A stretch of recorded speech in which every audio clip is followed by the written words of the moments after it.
वहीं एचएमपीवी के जो केसेस हैं भारत में कहां कहां और कितने हैं वो आपको बता देते हैं। यहां पर आपको बता दें, कर्नाटक में जो बेंगलुरु में है वो 2 केसेस सामने आए हैं। इसके अलावा दक्षिण के ही दूसरे राज्य तमिलनाडु की बात करते हैं जहां चेन्नई में 2 केसेस सामने आए हैं। इसके अलावा हम देख रहे हैं गुजरात में अहमदाबाद से भी एक बच्ची को यहाँ पर वो वायरस की चपेट में आई थी, लेकिन उसको अस्पताल से छुट्टी मिल गई। एक केस वहां आया है। कोलकाता से भी एक केस सामने आया है। तो यहाँ पर हम देख रहे हैं कि भारत में अब तक जो है वो 6 केसेस सामने आ चुके हैं इस वायरस के।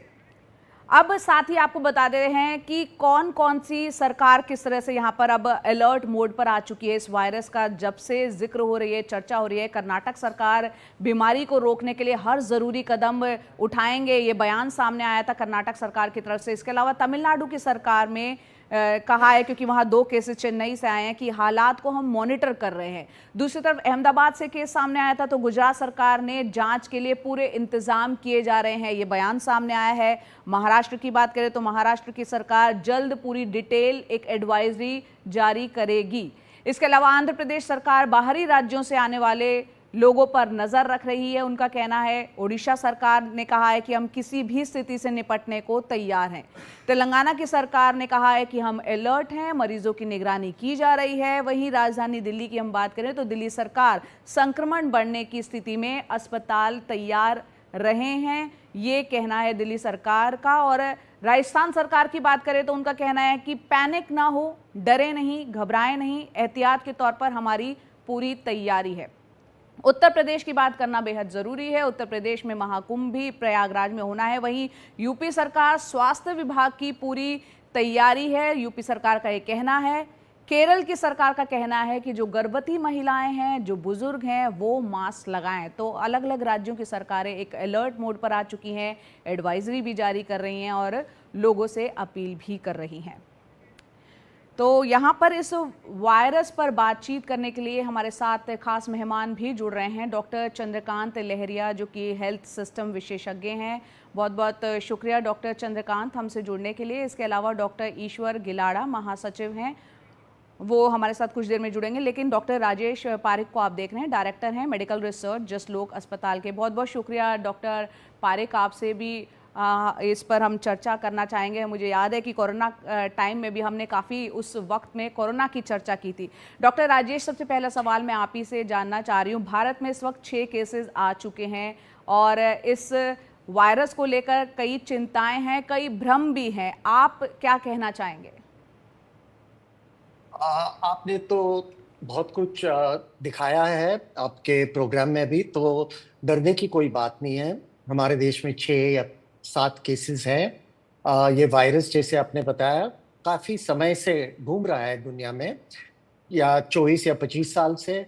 लेकिन जब लोग पुराने ब्लड सैंपल्स को देखते हैं तो शायद ये 1958 से, यानी 60 साल से ऊपर से घूम रहा है। तो इतना सीजनल वायरस है ये, जो हम कहते हैं कि टेम्परेचर सेंसिटिव है। तो ज़्यादा करके ये सर्दी, विंटर में आता है और समर तक जा सकता है, लेकिन वैसे भी पूरे साल भी आ सकता है, लेकिन ज़्यादा करके विंटर में आता है। तो ये इतने साल से घूम रहा है दुनिया में, हमारे देश में। तो हमारे देश में ज़्यादा करके लोगों को इसकी इम्यूनिटी है। वो पूरी इम्यूनिटी नहीं होगी, तो डरने लायक कुछ नहीं है अभी।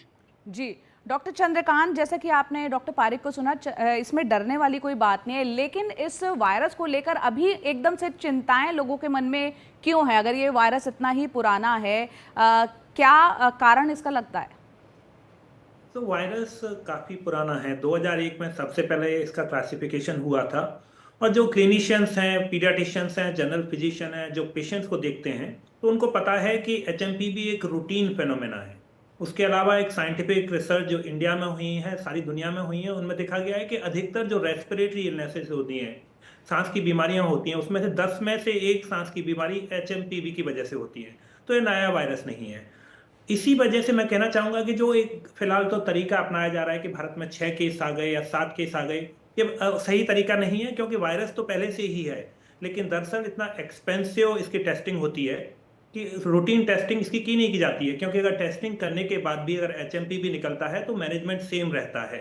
तो ऐसी परिस्थिति में टेस्टिंग नहीं की जाती और हम नहीं जानते, लेकिन जब भी टेस्टिंग की जाती है 1 in 10 आता है एम्स से स्टडी हुई, जिपमर से स्टडी हुई हैं, तो वायरस पहले से उपलब्ध था। आता हूँ सेकंड पार्ट पे कि क्यों इस पर अधिक चिंता की जा रही है। मेरे ख्याल से ये थोड़ा एक्सेसिव रिस्पॉन्स है जो इंडिया में किया जा रहा है कि दरअसल काफ़ी सारे मीडिया में, बाकी दुनिया में इस पर इतनी अधिक खबर नहीं है, लेकिन इंडिया में जो हमारा रिस्पॉन्स है, जो अप्रोच है, वो थोड़ी सी एक्सेसिव प्रिकॉशन की है, उतनी ज़रूरत नहीं है, और इससे लोगों में पैनिक भी आ रहा है। वायरस पुराना है, कॉमन है। एक अंतिम बात मैं कहना चाहूँगा जी जी कि यूजुअली देखा गया है कि 5 साल तक की उम्र तक, जब हाँ यूजुअली वायरस बच्चों को अफेक्ट करता है, जब तक बच्चे 5 साल के होते हैं तब तक 90 से 95% बच्चों में इसका संक्रमण हो चुका होता है और अधिकतर जी असिम्प्टोमेटिक रहते हैं। जी और एक बार संक्रमण हो चुका होता है हम्म तो उसके बाद फ्यूचर में कभी एक्सपोजर होता है तो उससे असिम्प्टोमेटिक इलनेस रहती है, इसलिए किसी भी तरह की डरने की बात नहीं हो। अंतिम बात, जी ये जी न्यू जी वायरस नहीं है, हम्म इसलिए हम इससे प्रोटेक्टेड हैं। हमें इस बात पर नजर रखनी होगी कि जो चाइना से खबर आ रही है उसमें क्या वो नोवल वायरस है, लेकिन फिलहाल ऐसा कोई संकेत नजर नहीं आता, क्योंकि जी नोवल वायरस या न्यू वायरस होता है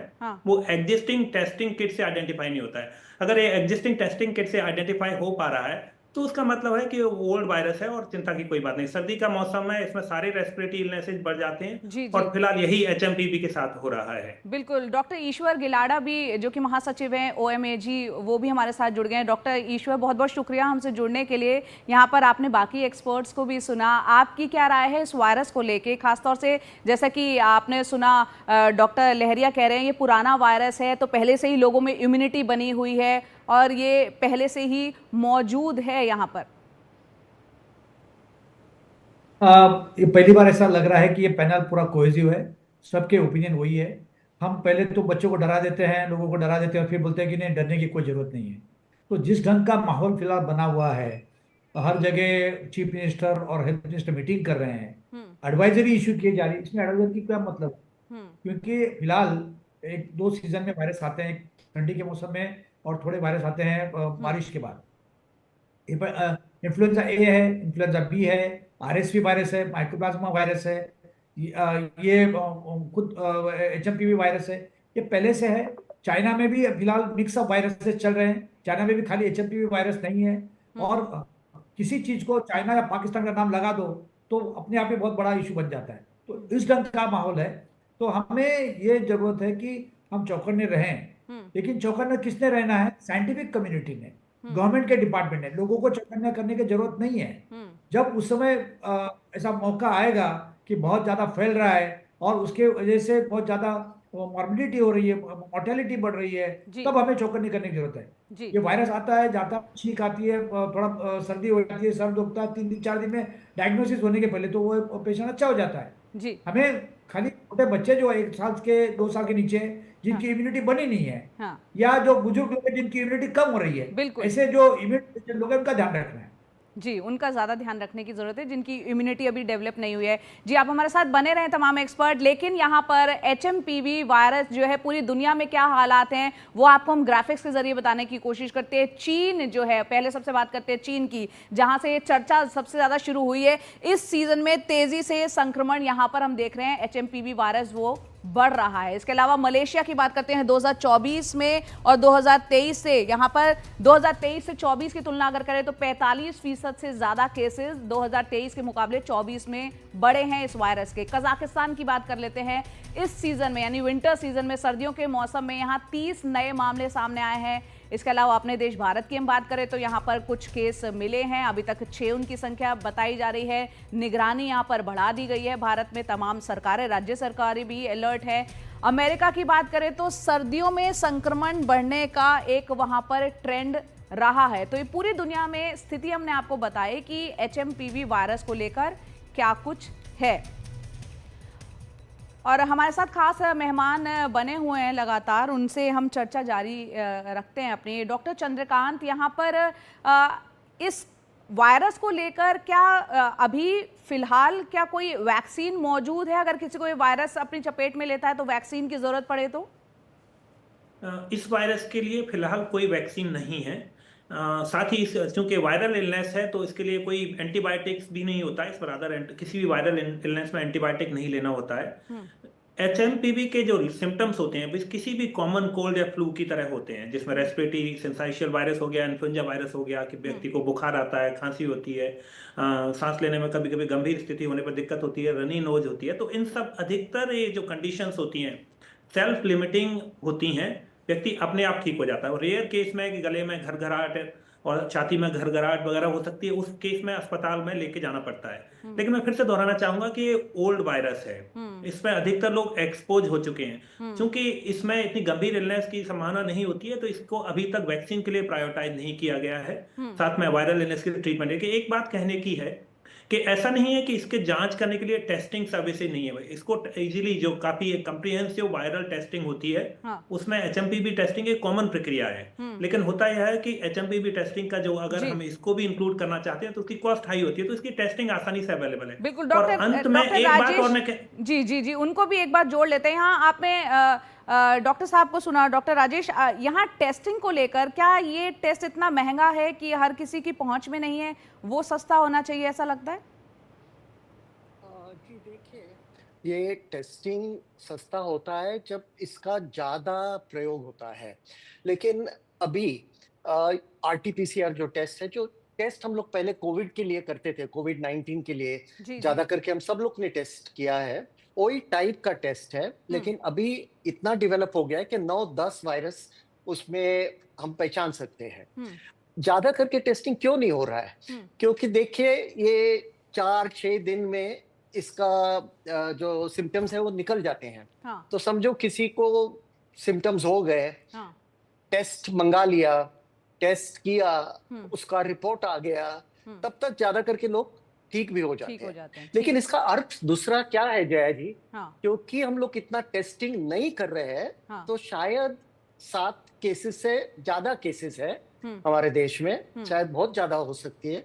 तो हमको सिर्फ सावधान रहना चाहिए, तो हमको टेस्टिंग, ज्यादा फिक्र नहीं ट्रीटमेंट और करनी चाहिए। ट्रैक करना, ये तीनों चीजें TTT जिसे कहते हैं, बहुत जरूरी है। डॉक्टर यहाँ पर पारिक, डॉक्टर चंद्रकांत और डॉक्टर ईश्वर, आप तीनों का बहुत बहुत शुक्रिया इतनी अहम चर्चा हमारे साथ करने के लिए।